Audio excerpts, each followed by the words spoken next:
And for more talks on the Long March in the city of Yan'an, we're joined by Ambassador Zhang Yuanyuan, the former Chinese ambassador to New Zealand and Belgium. He accompanied American journalist Harrison Salisbury as his interpreter to retrace the route of the Long March in 1984. Ambassador Zhang, welcome to our program. I know you came to Yan'an several times in the 1960s, 80s, and recently. What is your impression of the city, and what changes have you seen on the ground? Well, indeed, in the past some 50 years, I've seen Yan'an a couple of times. I think I can report the gradual progress of the city.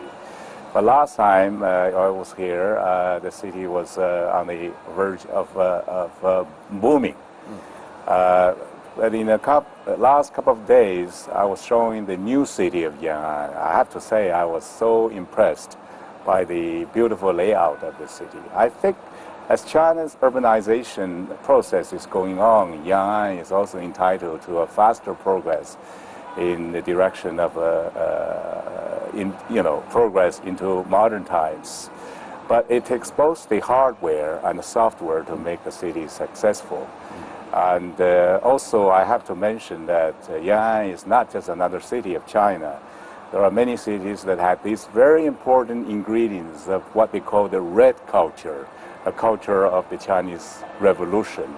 I hope Yan'an and other cities along the Long March route, like those in Jiangxi and Guizhou, in particular Sichuan, will combine the red culture with the general progress towards modernity. But as the Vice Mayor mentioned in his interview, the city of Yan'an is still trying to develop its economy to keep up with the rest of this country.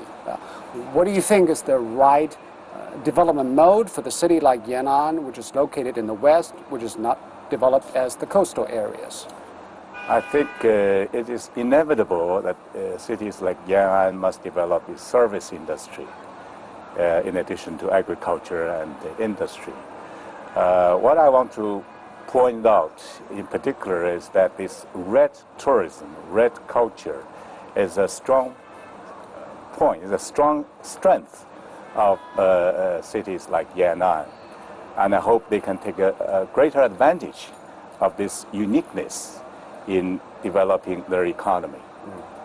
And when we saw the new town, which has moved up the hill, do you think it is a good way of developing another new area for the urban development?